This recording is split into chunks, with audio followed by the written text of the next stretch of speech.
ये जैसे जैसे गैप बढ़ता है उसके वजह से हैप्पी हार्मोन्स आपके लाइफ में कम होते हैं और जो अदर स्ट्रेस हार्मोन्स है वो रिलीज होना शुरू होता है एंड देन आप फिजिकली बीमार होने लग जाते हो, आप मेंटली बीमार होने लग जाते हो। एनएलपी दोनों वे में काम करती है। एनएलपी से सबसे पहले तो जब आप एनएलपी टेक्निक्स को यूज करते हैं तो आप खुद को समझते हैं, ये समझते हैं कि मेरे अंदर के ड्रॉबैक्स क्या हैं। नमस्कार, मैं हूं राकेश गुजर और आज हमारे इस पॉडकास्ट में हमारे इस खास मौके पर पहुंचे हैं प्रियंक सर। प्रियंक सर आज हजारों और लाखों बच्चों की ज़िंदगी में एक बहुत बड़ा बदलाव ला चुके हैं और जिस सब्जेक्ट पे जिस चर्चा को हम आगे बढ़ाने जा रहे हैं वो है एनएलपी।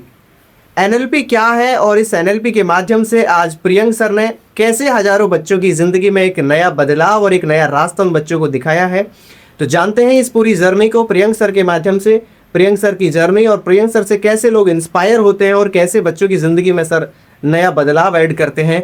तो आइए सबसे पहले स्वागत करते हैं हमारे आज के मेहमान प्रियंक सर का। नमस्कार प्रियंक सर। नमस्कार, कैसे हैं सर आप? बस बिल्कुल बढ़िया, बहुत बढ़िया। सबसे पहले सर जानना चाहूँगा कि आज की आपकी जो यात्रा रही, कैसी आपकी यात्रा रही? बहुत ही अच्छी रही। Very good. और राकेश जी आपका मैं बहुत ही धन्यवाद बोलूँगा कि इस माध्यम के थ्रू जो आप एनएलपी का बता रहे हैं तो काफ़ी लोगों को बहुत कुछ सीखने को मिलेगा, क्योंकि एनएलपी एक ऐसा टॉपिक है जिसके अंदर आप मतलब पूरा विश्व है। मैं अगर बात करूँ कि एनएलपी की शुरुआत कैसे हुई, थोड़ा सा यहाँ से मैं बताना चाहूँगा। जी बिल्कुल। तो एनएलपी 1970 के अंदर इन्वेंट हुई थी और बेसिकली 2 पर्सन थे जिन्होंने ये एनालाइज किया कि जो मोस्ट सक्सेसफुल लोग हैं लाइफ के अंदर उनके क्या हैबिट्स हैं, उनका कैसा आचरण है, उनका कैसा व्यवहार है और उनके कौन कौन से उनके अंदर स्किल्स हैं बेसिकली जिसके कारण वो बहुत सक्सेसफुल हो सके रेदर देन अदर लोगों के। तो जब इन सारे मॉडल्स को मिलाया गया तो फिर एनएलपी बनी। और मैं अगर एनएलपी के डेफिनेशन भी बताऊं तो यह है neuro programming, neuro linguistic programming. तो न्यूरो डैट मीन्स के mind and everything in the world is related to mind, कि माइंड जो है आपका उसी से पता लगता है कि आप कितने सक्सेसफुल बनोगे और कितने अनसक्सेसफुल होगे। प्रियंक सर, जैसा कि आजकल देखा जाता है जहाँ पे भी लीडर्स की बात आती है, जहाँ पे भी अच्छे स्पिरिचुअल लोगों की बात आती है, वो कहीं ना कहीं एनएलपी को अपने साथ में जोड़ के रखते हैं और एनएलपी को अपने साथ कनेक्ट रखने की कोशिश करते हैं। ऐसी कौन सी जड़ी बूटी इस एनएलपी में छुपी हुई है जिनके माध्यम से लोग सक्सेसफुल होते हैं और अपनी सक्सेस का जो राज है वो एनएलपी ही बताते हैं? ऐसा क्या छुपा हुआ है इस एनएलपी में? देखिए, एनएलपी को वैसे तो एनएलपी बहुत बड़ा सब्जेक्ट है, लेकिन अगर मैं एनएलपी की कोर्स से बात करूं तो एनएलपी में मुख्यतः 2 चीज़ें आती है। फर्स्ट थिंग इज़ कि आपको नेगेटिविटी से दूर हटाता है, चाहे वो आपके नेगेटिव बिलीफ हो, चाहे वो आपके नेगेटिव सेल्फ टॉक हो, उससे वो आपको दूर करता है। और सेकंड है कि वो आपको पॉजिटिविटी की ओर लेके जाता है। अब जब नेगेटिविटी हट जाएगी तो आपका माइंड पॉजिटिव होगा। जैसा कि आजकल आपने देखा होगा लॉ ऑफ अट्रैक्शन का भी बहुत डिमांड है, तो यही बताया जा रहा है कि लॉ ऑफ अट्रैक्शन के लिए आपको वाइब्रेशंस हाई रखनी है। हाई वाइब्रेशंस कहाँ से आएगी? जब आप पॉजिटिव सोचोगे तो आपका जो है वो पॉजिटिव ऑरा क्रिएट होगा और पॉजिटिव ऑरा से ही आपके पास अबंडेंस आएगी। तो एनएलपी का जो बेस है वो ये है कि आपके जो भी न्यूरॉन्स हैं, आपका जो भी माइंड है, सबकॉन्शियस माइंड है, उसके अंदर कुछ ऐसे पैटर्न्स जो कि बैड पैटर्न्स हैं या फिर ऐसे पैटर्न्स जो कि नेगेटिव पैटर्न्स हैं, उनको रिमूव करना है और ऐसे पैटर्न्स क्रिएट करने हैं जिनसे आपको पॉजिटिविटी अफेक्ट आप कर सकें। ये बेसिकली एनएलपी है। और जब तक ये किसी पर्सन के अंदर नहीं होगा तब तक वो पॉजिटिव, अगर उसका माइंडसेट ही पॉजिटिव नहीं है तो वो कोई भी ऐसा काम करेगा और ऑब्वियस सी बात है कि उस काम को जैसे ही वो प्रोसीड करेगा थोड़ा सा सेल्फ लैक के कारण या फिर मैं अगर बात करूं कि उसका जो डिमोटिवेशन है वो उसके ऊपर हावी हो जाएगा और वो सक्सेसफुल नहीं हो पाएगा। बहुत बढ़िया, बहुत अच्छी बात आपने बताई सर, ये कि कहीं ना कहीं एक आम इंसान अगर एनएलपी का यूज़ करना शुरू कर दे तो शायद उसकी ज़िंदगी में एक बहुत बड़ा बदलाव आ सकता है। अगली कड़ी में हम लोग चलते हैं सर, इस पॉडकास्ट को आगे बढ़ाते हुए एक छोटा सा सवाल अक्सर बहुत सारे लोगों के दिमाग में चलता रहता है समस्या को लेके। बहुत सारे अच्छे लीडर्स ये भी कहते हैं कि समस्या कोई बहुत बड़ी चीज़ नहीं है। इसी तरीके से आप ही के जैसे अच्छे लीडर्स ने एक बहुत अच्छी बात भी कही है समस्या के ऊपर कि समस्या की क्या डेफिनेशन क्या है। तो उन्होंने एक बहुत अच्छी बात की कि समस्या समझना ही सबसे बड़ी समस्या है। बिल्कुल। तो इसकी रियल जो डेफिनेशन निकल के आती है, समस्या इस समस्या को एनएलपी के माध्यम से कैसे इसका बहुत अच्छे से निवारण किया जा सकता है और कैसे समस्या को सॉल्यूशन में कन्वर्ट किया जा सकता है, तो क्या रोल यहाँ पे एनएलपी का रहता है सर? इसको मैं एक एग्जांपल से समझाऊंगा प्लीज़। कि एक प्रॉब्लम होती है कम्युनिकेशन गैप। एक बार मैं एक जो कपल है उसको काउंसिल कर रहा था जी। तो मुझे समझ में आया कि कपल के अंदर जो लेडी थी, वो लेडी ये बोलती है कि मुझे ऐसा लगता है कि मेरे हस्बैंड मुझे टाइम ही नहीं देते। ओके। और जब जो हस्बैंड है उनसे बात किया तो वो बोले कि मैं अगर इतने सारा एफर्ट कर रहा हूँ, मार्केट के अंदर जा रहा हूँ या फिर अपना बिजनेस सेटअप कर रहा हूँ, तो मैं ये सब किसके लिए कर रहा हूँ? ये सब मैं मेरे फैमिली के लिए तो कर रहा हूँ। अब आप यहाँ पे देखिएगा, दो प्रॉस्पेक्ट है। लेडी को लग रहा है कि मेरे लिए कुछ नहीं हो रहा है और पर्सन को लग रहा है कि मैं जो कुछ कर रहा हूँ वो सब इनके लिए ही कर रहा हूँ। करेक्ट। तो basically this is communication gap, right. तो एनएलपी क्या करती है ऐसे केस में? जब हमने एनएलपी को यूज़ करा तो क्या सॉल्यूशन निकल के आया? सॉल्यूशन निकल के आया कि माइट बी कि दो पर्सन हैं और एक पर्सन का थॉट प्रोसेस कुछ और है, उसकी नीड्स कुछ और है, उसके वांट्स कुछ और है। सेकंड पर्सन के नीड्स और वांट्स कुछ और है। वो अपनी तरीके से समझ रहा है कि मैं अपना 100% एफर्ट दे रहा हूँ, राइट। और फर्स्ट पर्सन को लग रहा है कि मुझे तो कुछ मिल ही नहीं रहा। करेक्ट। और फर्स्ट पर्सन की जो वांट्स और नीड्स है वो सेकंड पर्सन के लिए प्रायोरिटी नहीं है। तो जब दोनों पर्सन को से बात करी, उनके थॉट प्रोसेस को समझा जी। तो ये समझा कि कभी कभी ऐसा होता है कि आप अपनी बात को स्पष्ट रूप से सामने वाले को नहीं बता पा रहे हो, करेक्ट। और सामने वाले की बात को आप खुले मन से नहीं सुन पा रहे हो। यस। आपके मन में ऑलरेडी प्री डिफाइंड आंसर्स हैं कि यार वो तो ऐसा इसीलिए कर रहा है क्योंकि वो खुद का करना चाह रहा है। करेक्ट। तो जब एनएलपी मॉडल्स को, जैसे उसमें मॉडलिंग होती है, एंकरिंग होती है, रीफ्रेमिंग होती है, उसके अंदर सबकॉन्शियस माइंड पे काम होता है, तो इन सब चीज़ों को करने पे अपने को पता लगा कि इनका सॉल्यूशन सिर्फ कम्युनिकेशन गैप था। जब दोनों प्रोस्पेक्ट को खुले मन से एक साथ बैठे और अपने अपने प्रॉब्लम्स को उन्होंने लिखा, जी। तो फिर पता लगा कि माइंड के अंदर बहुत सारे ऐसे जो आंसर्स थे जिनको हम ऑलरेडी देख रहे हैं, उनको जब हमने डिलीट किया तो पता लगा कि दोनों एक ही प्लेटफॉर्म पे हैं और दोनों एक दूसरे का भला ही चाह रहे हैं, दोनों एक दूसरे के साथ रहना भी चाहते हैं। एक मिसअंडरस्टैंडिंग की वजह से वो चीज़ें थोड़ी सी बहुत बड़ा रूप ले लेती है कई बार, और वही एक बहुत बड़ा जो है रिश्ता बिखरने का सबसे बड़ा रीज़न हो जाता है, और छोटी सी बात होती है एक मिसअंडरस्टैंडिंग। जी, तो यही मैंने जैसे आपको कम्युनिकेशन गैप से बताया। जी।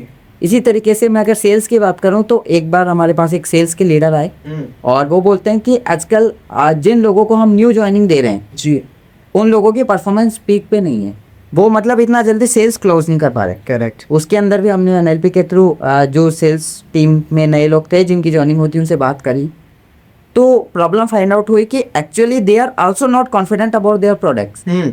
अब जब खुद के अंदर कॉन्फिडेंस नहीं है तो आपके अंदर एक ये मानिए कि सेल्फ डाउट आ गया। करेक्ट।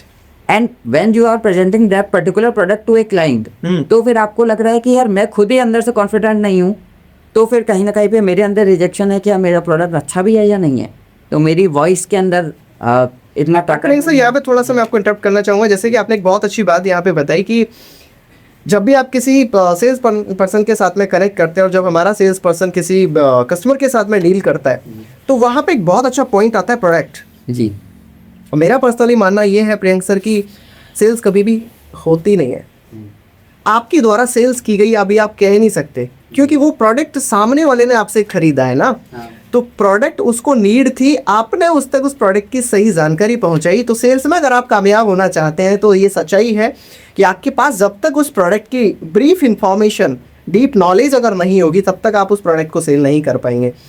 ये बहुत अच्छी बात है कि एनएलपी के माध्यम से आप सेल्स को अगर कनेक्ट करते हैं तो कहीं ना कहीं एक बहुत अच्छा रेपो बिल्ड हो सकता है। बिल्कुल, यानी एनएलपी आप इस सेल्स में दोनों चीज़ों को रिलेट करेंगे तो सेल्स होगी, और एनएलपी उस कस्टमर को समझने की आपके अंदर जो क्षमता है उसको बढ़ा। बेसिकली एनएलपी को मैं थोड़ा सा और बताता हूँ तो एनएलपी को कभी कभी लोग नेगेटिव वे में भी बोलते हैं। ऐसा बोलते हैं कि ये एक मैनिपुलेशन है कि आप सामने वाले की थॉट प्रोसेस को समझ जाते हैं देन उसको आप मैनिपुलेट करते हैं, बट ऐसा नहीं है।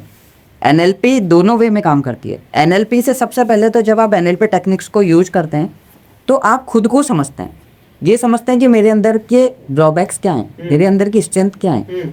आप खुद का शॉर्ट एनालिसिस करते हैं सबसे पहले जब आप एनएलपी की प्रैक्टिस में आते हैं कि मेरी स्ट्रेंथ क्या है, मेरी वीकनेस क्या है, मेरे थ्रेट्स क्या हैं, ये सब चीज़ें आप खुद के लिए पता करते हो। और सेम ही आप आपके कस्टमर के लिए या फिर जो सामने जो पर्सन है उसके लिए पता करते हैं जैसे मैंने आपको कपल वाला एग्जांपल में बताया कि जब ये पता लगा कि मेरी वाइफ की नीड क्या है, देन उस शख्स ने उस हिसाब से वर्क करना शुरू किया। हो सकता है कि वो पैसा बहुत ज़्यादा कमा रहा है, लेकिन उसकी वाइफ की नीड ये है कि उसे तो टाइम चाहिए।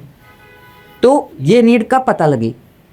ये नीड तब पता लगी जब पहले उसने खुद को एनालिसिस किया, ये पता किया कि मैं किस बेस पे हूँ, मेरी नीड्स एंड मेरी वांट्स क्या है। देन जब वो ये समझ पाया तो फिर उसने खुले मन से ये सोचा कि यार मेरी वाइफ की नीड्स एंड वांट्स क्या है, और जब उसकी नीड्स एंड वांट्स को समझा देन उसको वो फुलफिल करने के लिए कैटर करने लगा। आगे इस कड़ी को हम लोग बढ़ाते हैं, इस सेशन को आगे की ओर लेके चलते हैं सर। एनएलपी के माध्यम से आपने जैसे कि बताया कि हर एक इंसान अपने जीवन में एक नई पहचान और एक नई दिशा और दशा बदल सकता है एनएलपी को अगर यूज़ किया जाए तो कैसे एक आम इंसान एनएलपी का यूज़ करे, कैसे वो अपने जीवन में एनएलपी का इस्तेमाल करे और कहाँ से वो अपने जीवन की शुरुआत एनएलपी के साथ करे? एनएलपी को अगर शुरुआत करना है तो सबसे, वैसे तो एनएलपी में बहुत सारी टेक्निक्स हैं जी, लेकिन दो टेक्निक्स मैं बताना चाहूँगा। First one is visualisation. आप विजुअलाइज करें। जनरली होता ये है कि हम जब कोई सपना देखते हैं या हम देखते हैं कि हमें कुछ काम करना है तो हम मोटिवेट होकर उसको एक्सप्लेन करते हैं, लेकिन उसकी डेप्थ में जाना, लाइक अगर यू आर थिंकिंग कि आपको कोई बिजनेस करना है, देन आपको विजुअलाइज करना पड़ेगा कि मैं एक बिजनेस ओपन कर रहा हूँ, उस बिजनेस के अंदर मैं ये चीज़ें अचीव कर रहा हूँ, मैं ऐसे ऐसे अपना फ्लो रखूंगा, इस तरीके से मैं सिस्टम्स डिजाइन करूंगा, इस तरीके से मेरी आईटी टीम होगी जो कि मार्केटिंग करेगी। ये सब कुछ जो प्लानिंग फेज है, इसको विजुअलाइज करना कि ये सब चीज़ें हो रही है रियल में, और जब ये हो रही है तो क्या फ्रूट मुझे मिल रहा है, क्या मैं बिजनेस ग्रो कर रहा हूँ, उसको जब आप विजुअलाइज कर देंगे तो फिर ये एनएलपी की बहुत ही पावरफुल टेक्निक है। एक इसको एक्सप्लेन करो। मतलब प्रियंक सर, इसको अगर अपन थोड़ा सा इस तरीके से भी देखें कि आप एनएलपी की शुरुआत बिना किसी ट्रेनर से भी कर सकते हैं, ये सच्चाई है? बिल्कुल। एनएलपी को ट्रेनिंग की डायरेक्ट जरूरत नहीं है। जब आप एडवांस लेवल पे जाते हैं तो आपको जरूरत है। Yes yes yes. लेकिन एनएलपी को अगर समझते हैं तो एक सकारात्मक रवैया जीवन जीने का एक तरीका, बहुत बढ़िया, ये एनएलपी है। और हर व्यक्ति जो निराशा से आशा की तरफ बढ़ रहा है वो एनएलपी टेक्निक ही यूज कर रहा है।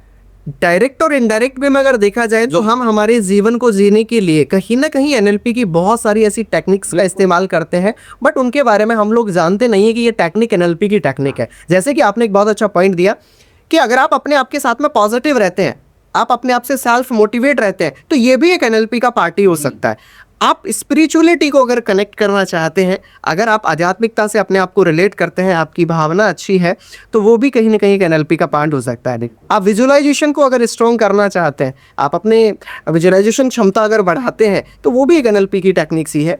तो मतलब आप बिना किसी ट्रेनर के भी एनएलपी का इस्तेमाल कर सकते हैं और एनएलपी को सीख सकते हैं। बिल्कुल करेक्ट, करते हैं। जैसे मैं आपको एग्जांपल बता दूं कि आप, हमारे पेरेंट्स हमें मोटिवेट करते थे जी कि एग्जाम के अंदर आपके मार्क्स मान लीजिए कम आए किसी के, तो पेरेंट्स मोटिवेट करते थे कि कोई बात नहीं बेटा, आगे और कुछ अच्छा होगा। जी, ठीक है। या फिर वो बच्चा बोलता था कि पापा मेरे से तो नहीं हो पा रहा, तो हमारे पेरेंट्स हमें कहते हैं कि कोई बात नहीं, वापस कोशिश करो, आपके हो जाएगा। This is kind of motivation. वो टेक्निकली आप उसको एनएलपी से नहीं जोड़ सकते क्योंकि आपको उस टर्म को नहीं पता कि ये एनएलपी की कौन सी टेक्निक है, लेकिन कहीं ना कहीं पे वो आपके अंदर कॉन्फिडेंस आ रहा है। Correct. वो आपके अंदर जो पैटर्न्स है, नेगेटिव पैटर्न को रिमूव कर रहा पॉजिटिव है। मोटिवेशन भी आपको उसमें दिया जा रहा है, पॉजिटिव मोटिवेशन आपको वहां से मिल रहा है, नेगेटिव पैटर्न रिमूव हो रहे हैं, Yes. पॉजिटिविटी का सीड आपके अंदर आ रहा है, and this is also NLP technique. Right right. Everything is NLP. जहाँ पे भी आपको पॉजिटिविटी मिल गई है वो एनएलपी का पार्ट है। बहुत ही बढ़िया आपने सर ये बात बताई कि बिना किसी ट्रेनर के भी आप एनएलपी सीख सकते हैं। इस सेशन को आगे बढ़ाते हुए सर एक और छोटा सा मेरा सवाल है कि एनएलपी जो बना है, न्यूरो लिंग्विस्टिक प्रोग्रामिंग, जैसे कि आपने बताया, तो एनएलपी को हम किन किन क्षेत्रों में इस्तेमाल करके अपनी ज़िंदगी को एक नई दिशा दे सकते हैं? कौन कौन से ऐसे वो क्षेत्र हैं जहाँ पे एनएलपी का इस्तेमाल किया जा सकता है? देखिए, एनएलपी का इस्तेमाल हर क्षेत्र में किया जा सकता है। रिलेशनशिप में किया जा सकता है, सेल्स में किया जा सकता है, कैरियर में किया जा सकता है, आपको कोई मनी ब्लॉकेज या मनी प्रॉब्लम है उसमें किया जा सकता है, स्पोर्ट्स में किया जा सकता है। एनएलपी बेसिकली जो कोड है, जैसा मैंने बताया कि नेगेटिविटी टू पॉजिटिविटी शिफ्ट को ही आप एनएलपी समझ सकते हैं। एक बेस लैंग्वेज में, जी तो जहाँ भी नेगेटिविटी हटेगी और पॉजिटिविटी आएगी तो वहाँ पे ग्रोथ होगी। अगर कैरियर की बात करूँ, आपका अगर ये ब्लॉकेज है, मान लीजिए किसी पर्सन का कि मैं तो मेरा प्रमोशन नहीं हो रहा है, मेरे अंदर बहुत स्किल नहीं है कि मैं ग्रो कर सकूं, तो वहाँ पे भी एनएलपी यूज हो सकती है। हम उसके साथ में रेपो बिल्डिंग जैसी टेक्निक होती है, एंकरिंग होती है, इन टेक्निक्स को यूज़ करके उसको ये बताता है कि नहीं, आपका जो पास्ट है आप उसको रिमूव कीजिए और फ्यूचर के लिए रेडी हुई है। ये भी एक एनएलपी का पार्ट है। तो हर क्षेत्र में, चाहे वो कपल काउंसलिंग हो, चाहे वो रिलेशनशिप की बात हो, पेरेंटिंग से रिलेटेड बात हो, आपका बिजनेस ग्रोथ हो, everything everywhere NLP techniques work and in a very good manner. जी, बहुत बढ़िया, बहुत अच्छी बात आपने बताई सर ये। तो दोस्तों आज के पॉडकास्ट में बस इतना ही। आज के पॉडकास्ट को देखने के बाद जो भी आपने सीखा है, जो भी आपने जाना है, इन सारी जानकारियों को, इन सारे नॉलेज को, इन सारे टिप्स को आप अपने जीवन में इम्प्लीमेंट करें और अपने जीवन में एनएलपी के माध्यम से अपने जीवन की एक नई शुरुआत करें और अपनी दशा और दिशा दोनों को बदलें। आई होप ये पॉडकास्ट आपको बहुत पसंद आया होगा। आपके जहन में अगर किसी भी प्रकार का कोई सवाल हो, कोई भी फीडबैक आप अगर देना चाहें तो नीचे डिस्क्रिप्शन में हमारे नंबर दिए हुए हैं, कमेंट सेक्शन पे आप उस जानकारी को साझा कर सकते हैं। और भी आपके सवाल और जवाब होंगे एनएलपी के बेसिस पे। तो आने वाले न्यू पॉडकास्ट में हम फिर सर से एक बार और मिलने वाले हैं और आपके सारे सवालों के जवाब आपको एक एक करके देने वाले हैं। धन्यवाद, नमस्कार।